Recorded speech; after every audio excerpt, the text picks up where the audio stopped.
Ruth and Orpah, they had equal opportunity, equal chance to become history makers, but their decisions were different.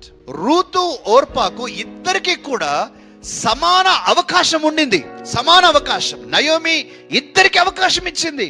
అమ్మా, వీలైతే మీరు వెనక్కి వెళ్ళిపోండి, మీరు వివాహం చేసుకొని సంతోషంగా ఉండండి అని చెప్పింది, సమాన అవకాశం ఇచ్చింది. ఆ యొక్క అవకాశాన్ని ఓర్పా సద్వినియోగపరచుకోలేకపోయింది ప్రియులరా. తను వెనక్కి వెళ్ళిపోయి తను కామన్ గా ఉండిపోయింది, సాధారణమైన ఒక స్త్రీగా ఉండిపోయింది. కానీ అటువంటి పరిస్థితుల్లో జ్ఞానయుక్తమైనటువంటి ఒక నిర్ణయం చేయగా రూతు చరిత్రలో నిలిచిపోయింది. God gives equal chances to everybody.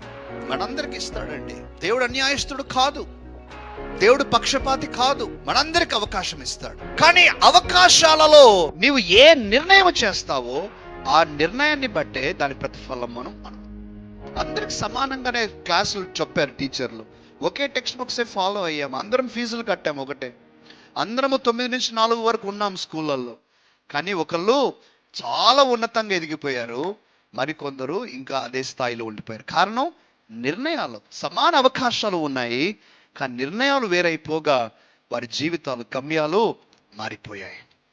సమాన అవకాశాలు. ఈరోజు మనం దేవుడు మన ముందు పెట్టినటువంటి సమాన అవకాశాలను సద్వినియోగం చేసుకోవాలి.